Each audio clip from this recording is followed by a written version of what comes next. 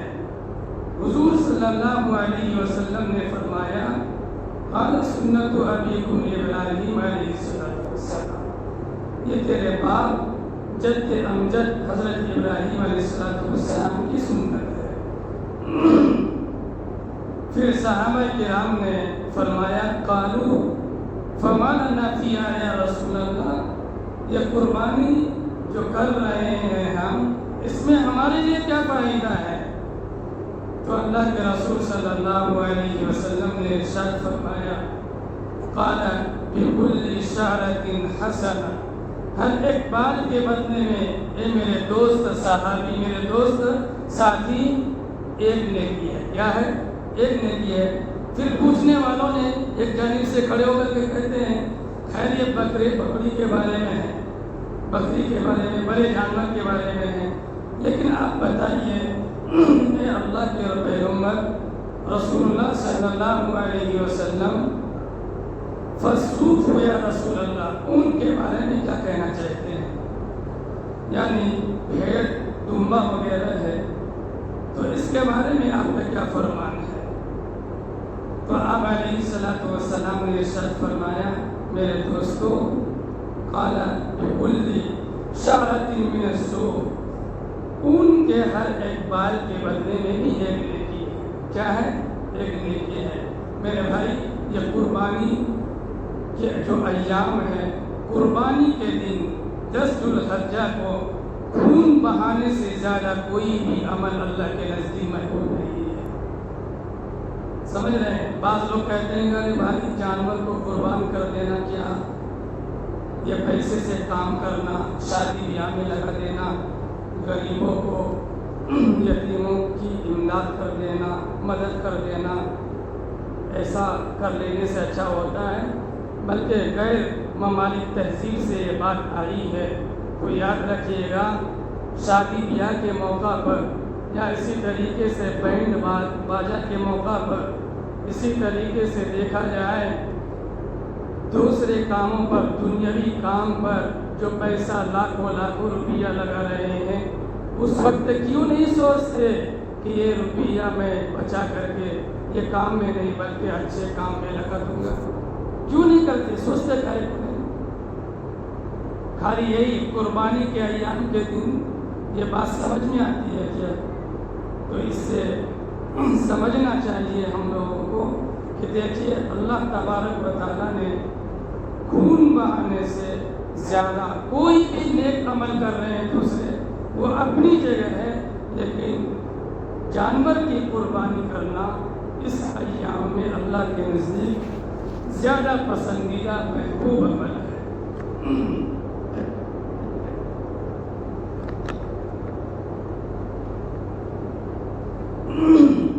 ہم نے آپ کے سامنے کتابوں سے کچھ اہم مسائل آپ کے سامنے لے کر کے آئے ہیں، سرسری طور پر آپ سن لیجئے، وقت بھی قریب آپ پہنچا ہے۔ وجوب قربانی کی شرائط، کسی شخص پر قربانی، اس غور سے سنیے، توجہ سے، اس وقت واجب ہے جب اس میں چند فتویٰ ہے، سمجھ ہے؟ مفتی جو لکھتے ہیں کتاب کو بہت سارے مسئلہ کو دیکھ کر کے پھر کیا کہتے ہیں جو صحیح ہے، درست ہے، وہ عوام کو بیان کرتے ہیں۔ تو یہاں ایک بات، چند مسائل ہے، بہت ہے، کام کی بات ہے، سنیے۔ کسی شخص پر قربانی اس وقت واجب ہے جب اس میں 6 شرائط پائی جائے۔ اگر ان میں سے کوئی ایک شرط بھی نہ پائی جائے تو قربانی کا وجوب ثابت ہو جائے گا اور قربانی واجب نہ رہے گی۔ نمبر 1، عاقل ہونا، کسی پاگل مجنون پر قربانی واجب نہیں ہے۔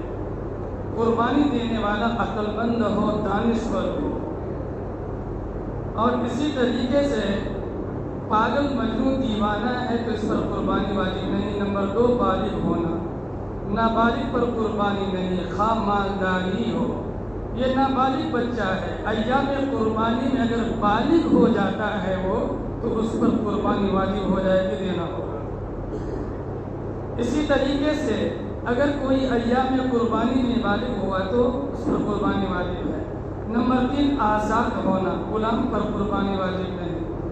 نمبر 4 مقیم ہونا، مقیم کہتے ہیں کس کو؟ جو سفر میں نہیں ہے، سمجھ رہے؟ مسافر پر قربانی واجب نہیں ہے۔ ہاں اگر کوئی مسافر مالدار ہے اور قربانی سفر کی ہی حالت میں لینا چاہیے ہے تو اس کو ثواب ضرور ملے گا۔ کیا کرے؟ اللہ اس کو ضرور ثواب سے نوازتا ہے۔ نمبر 5 مسلمان ہونا، غیر مسلم پر خواہ وہ کسی بھی مذہب سے تعلق رکھتا ہو، وہ عیسائی ہو، سکھ ہو، ہندو ہو، کرسچن ہو، کوئی بھی ہو، اس پر قربانی نہیں ہے۔ لیکن ایام قربانی میں ایمان لے آ جائے گا اور صاحب نصاب بھی ہے یہ تو اس پر قربانی واجب ہو جائے گی، سمجھ رہے ہیں؟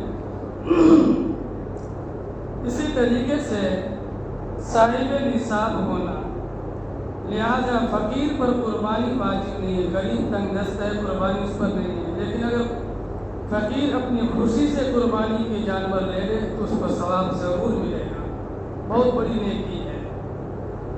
اسی طریقے سے آدمی کے پاس نصاب کی مقدار رقم موجود ہو مگر اس پر اتنا قرض ہو جو اگر وہ ادا کرے تو اس کو صاحب نصاب ہونے سے نکال دے تو ایسے شخص پر قربانی واجب نہیں ہے۔ پہلے قرض ادا کرنا ہے۔ قرض بہت خطرناک چیز ہے، یاد رکھیے گا۔ جو قرض 1 روپیہ لے کر کے مر جاتا ہے نا اس کی بخشش نہیں ہے، کیونکہ یہ حقوق العباد میں سے ہے۔ جب تک اللہ تبارک و تعالیٰ ان کو اختیار دیں گے، جاؤ جس سے تم قرض لیا تھا نا اس سے معافی مانگو، وہ معاف کر دیتا ہے تو ٹھیک ہے، ورنہ کیا کہتے ہیں میرے پاس کوئی چارہ کار نہیں ہے۔ اور نیکی جو اس کا نامہ اعمال میں ہے اس کی نیکی اس کو دے دیا جائے گا جس کے انہوں نے قرض لے کر کے مرا ہے۔ اس لیے بھائی پہلے قرض ادا کرنا ہے پھر قربانی دینی ہے۔ قرض ادا کرنے کے بعد رقم نہیں بچ رہے ہیں، رقم پیسہ اتنا نہیں ہے کہ قربانی کیا جائے تو کوئی حرج نہیں ہے، سمجھ رہے ہیں؟ اسی طریقے سے اور 1-2 مسائل سماعت فرما دیجیے۔ قربانی کے جانوروں کے متعلق اہم مسائل۔ قربانی کی جانور جو ہے کتنی عمر ہونی چاہیے؟ ایک بات یہاں سن لیجیے، قربانی کے جانور میں جن شرائط کا اعتبار کیا گیا ہے، پایا جانا ضروری ہے، وہ نظر اور منت میں بھی اس کو کیا کہتے ہیں ضروری مانا گیا۔ اگر کوئی بندہ قربانی عقیقہ نظر منت کے جانوروں کے متعلق اگر پوچھنا چاہتے ہیں کہ ان کی عمر کتنی ہونی چاہیے، کیا صفات ہونی چاہیے، تو یہ بات ذہن میں رکھیے گا کہ بھیڑ دمبا ہے اور صحت مند ہے تو 1 سال سے کم میں کام چل جائے گا۔ کتنے؟ 1 سال سے کم، لیکن دیکھنے میں 1 سال جیسا لگ رہا بھیڑ وغیرہ دمبا ہے۔ ہاں 6 مہینے سے کم نہ ہونا چاہیے، اگر کم ہو جاتے تو قربانی ثابت ہو جائے گی، نہیں ہوگی۔ اور ایک بات سمجھ لیجئے، بکرا بکری مکمل 1 سال ہونا چاہیے۔ جو بھائی صبح کرنے کا ارادہ کر رہے ہیں، قربانی دینے کا ارادہ کرتے ہیں تو جانور کے جو عمر کے متعلق ہے اس کو پوچھ لینا چاہیے، سمجھ رہے ہیں؟ 1 سال سے 1 دن بھی اگر رہ جاتا ہے تو میرے بھائی سمجھ لیجیے غور سے قربانی نہیں ہوگی۔ اسی طریقے سے گائے بھینس ہے، بعض لوگ پوچھتے ہیں کیا بھینس کی بھی قربانی دے سکتے ہیں؟ کیا بھینس بھی گائے کے مانند ہے؟ کیا ہے؟ گائے کے مانند ہے۔ اسی طریقے سے دیگر جگہوں پر بھینس کی قربانی بے انتہا بہت زیادہ ہوتی، تو گائے بھینس اس کی عمر 2 سال، کتنی؟ 2 سال ہونی ہے۔ 2 سال سے کم جائز نہیں۔ اسی طریقے سے اونٹنی اگر قربان کرنا چاہتے ہیں اللہ کی راہ میں تو اس کی عمر کتنی ہونی ہے؟ تو اس کی عمر 5 سال ہے۔ کتنی؟ 5 سال ہے۔ خیر بہت سارے مسائل میں نے اس میں نوٹ کر کے آیا تھا، بس نہ جانے خصی جانور ہے اور اسی طریقے سے قربانی کے جو حصے دار ہوں گے کتنے ہوں گے۔ چھوٹے جانور میں بعض لوگ کہنا ہے کہ ایک آدمی سب کے یہ گھر کے سربراہ اگر دے دیتا ہے تو کیا سب کے جانب سے قربانی ہو جائے گی یا نہیں؟ بالکل نہیں ہوگی۔ کیوں؟ سب الگ الگ صاحب نصاب ہے۔ بیوی ہے، بیوی کے پاس زیور ہے، سونا چاندی ہے، یا اسی طریقے سے روپیہ کچھ 500 روپے بھی ہے تو یاد رکھیے ملائیں گے اس کو نصاب کی مقدار پر پہنچ جائیں گے